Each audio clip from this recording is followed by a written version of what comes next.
trial, and she's got an attorney, Means, who's a very aggressive advocate for his client, and he has now gone online and is doing what I'm calling a means tweet.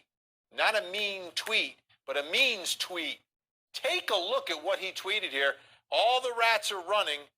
He tweeted that, and he tweeted, "As I prepare the defense for Lori Vallow Daybell, I am learning that persons like Melanie Gibb and her boyfriend, David Warwick, appear to have been eagerly, quote, involved in, if you know something, say something." That, along with the rats. Very interesting, different, peculiar approach to everything. And I don't, like, we do a lot of things on Twitter now, online, right? That's a means, right? A way of communicating. Or is it more of a sign of desperation? Let's bring in Court TV with us. Julie, great to see you. Hi there, Vinny. Let's start with the rats. Your reaction to the rats on the tweet.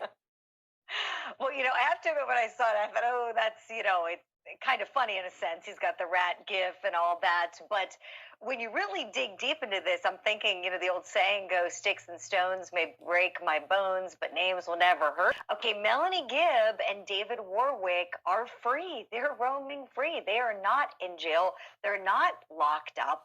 And there's name calling here being done by the attorney for one of the accused. And so then when you think about that, okay, you can call them rats in this way by putting the GIF up there and writing that kind of cryptic tweet. But then what you're saying as an attorney can potentially hurt your client because of the rules of professional responsibility, Vinny. So what is he doing? I mean, is this a way to investigate a case? Okay, I'm going to put it out there. People will read it, and I'm looking for information. I guess a modern try to investigate something. We're in the shutdown of COVID, so it's probably not appropriate to knock on doors.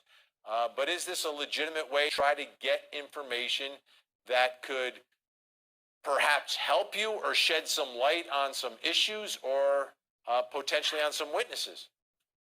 Vinny, I question, this is why I say that, because if you read the language really carefully, the tweet is focused on Melanie Gibb and David Warwick, saying that they were more involved, quote unquote, with what happened and what, they led on to the public. If you know something, say something. Well, wait a second. What about knowing something about the two dead kids? What about JJ and Ty Lee? We have two dead kids belonging to his client, Lori Vallow Daybell. These two dead kids were found in her husband, Chad Daybell's. I believe that this was more a cry. It was saying, please, do you have any information on these kids? What happened? Share it with us. I would find that a little more sincere than trying to attack the state's star witnesses. And that can be really problematic, Vinny, because the way the rules of professional conduct are set up for attorneys, if you're an attorney in a case, you have to be very safe publicly because it could prejudice the outcome of the case, especially when you're doing something like attacking a witness for their character or for their credibility. And it appears to me with this tweet, with the rat gif, that's what this attorney is doing. Well, there was a response. Now, the response did not come directly through an account associated with Melanie Gibb or her boyfriend, but it came through Nate Eaton from the East Idaho News. Posted the response. Melanie Gibb's response to this tweet from Lori Vallow Daybell's attorney, quote, "The truth will prevail." This is going to get very interesting. I mean, now think about it. We've got the battle of the tweets, and at some point, it's going to be a battle inside a courtroom where a witness is testifying and being cross-examined. I mean, this is going to be even more interesting than we thought and a little bit more intense than we thought. Right. Oh, you're absolutely right. I mean, this case is one for the books. I mean, you've said it all along. Like, we could literally be here for days talking about this, explaining this, and we have. I mean, for months, we've been dissecting this case. It is very convoluted, a lot of players involved. And with respect to Melanie Gibb, I think that was probably the best response she could have given is, the truth will come out at the end of the day. And that's all I'm going to say to that. Not going to dignify it with anything further. And I think if Mark Means really was looking for information about the case or something that, could could help his client here.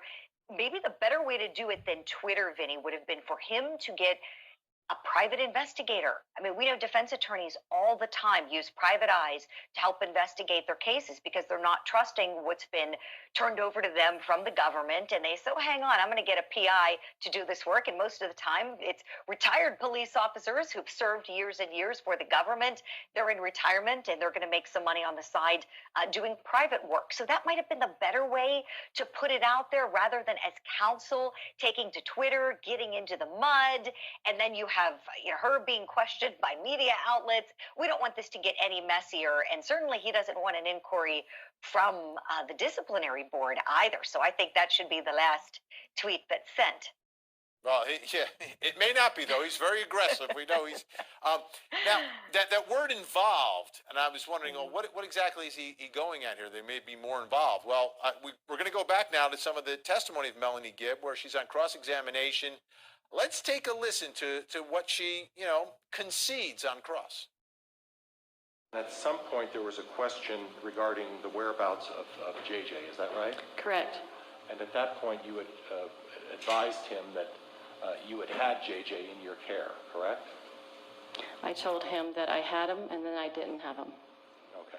So the initial time that you told him that you had JJ, that was not a truthful statement to Officer Pillar, was it? Correct. And when you tell a statement that's not accurate to a police officer, that's a lie, is it not? Correct. So you lied to a police officer, is that correct? Correct. And then at some point, how long between the time when you told that lie to the police officer regarding the whereabouts of J.J. Vallow did you correct your lie? How much time passed? Till I spoke to him on December 6th, I believe. I could be off a day or two. So, and I don't want to put words in your mouth, but I want an accurate reflection of the amount of time that we're talking about. The initial call from Officer Gilbert occurred sometime in late November. Would you have any reason to disagree with that, ma'am? No. And then the time when you decided to tell Officer Gilbert the truth, at least what you think the truth is, was sometime in December, the 6th of December. Correct. So approximately 10 to 12 days passed from the time you told your first lie to when you decided to come up with a different story for Officer Gilbert later on, correct? Correct. All right, so, this obviously is going to be one point of contention and attack on Melanie Gibb. The lie, but the admitted lie, but it was a lie for her friend who is the defendant here. So, by the way, Mark Means never got to question Melanie Gibb because they waived their preliminary hearing. So we never had those two go at it. Has Mark Means clarified anything, Julie? He did, Vinny. He put out another tweet after that first one with the rats and the GIF and saying how Melanie and her boyfriend were more involved. So the next tweet that he put out, and I'm going to read this verbatim, he said, quote, zealously advocating for his client, with very limited resources against the unlimited resources of the state of Idaho, FBI, attorney, as well as dealing with a pool of witnesses, majority of whom are LDS, that have been instructed to not speak up or participate in this case or our justice system by the first presidency of said religious corporation, end quote. So he's making the point that, hey, this is one man against all of these big agencies with so many resources to investigate his client. However, I'm just to take it back to what I was saying before. That is true. Certainly, lots of resources out there, but those prosecutors are obligated to turn over anything that can exculpate or vindicate or free Lori Vallow and Chad Daybell from these proceedings if they find it. So all of these investigators, if they find something that lets them know, oh my gosh, we've got the wrong people for these crimes, they have an ethical obligation to stop the proceedings, adjust the charges, or withdraw the charges, or just turn over that information and let defense counsel do what they may with it if it's something more minor. I think I appreciate his zealous advocacy, but I would proceed with caution. I really, if I were Mark Means, I would focus more on the client and the defense and stay away from Twitter, leave that kind of stuff to investigators, advocacy groups. These rules that are set up, Vinny, to guard against pretrial publicity, they particularly they restrict the attorneys who are involved in the actions. And this is why attorneys like me and you, Vinny, we can go on court TV and we can talk about these things endlessly because the rules recognize there is public value in informed legal commentary. And other attorneys speaking about cases don't have that effect that the attorneys who are actually involved and privy to all the information and facts do. That's why the rules apply to them. And so I really think he ought to quit while he's ahead with the Twitter.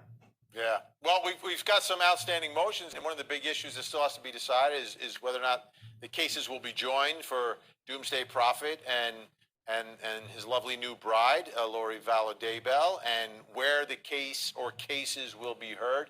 So there's a lot of decisions that still have to be made that will severely impact this. And, you know, if Mark Means is painting the picture that he is fighting, you know, local law enforcement, the FBI and LDS, he's going to want to get that thing moved out of Dodge where they are right now. Yeah, you make a great point. Absolutely. The community, and just to his point in the tweet about those, LDS folks who may be afraid to speak up or just, he can't get a fair trial there. Absolutely. Push to move it out of there. Push for a change of venue. Nothing wrong with that. Get it out of that community and make sure there's a fair jury. Because at the end of the day, the rules that restrict or to guard against pretrial publicity and to ensure the right to a fair trial that every criminal defendant has. And so if this jury pool is tainted because they know of the teachings of Chad Daybell and they've heard this could be somewhat of a cult, then absolutely it needs to be moved out of there. And just as I think it should be moved out, Vinny, I think they ought to be joined too. So I would be stunned and amazed if this judge didn't join these two co-defendants for this criminal action to be tried together. All right. Court TV anchor Julie. Thank you.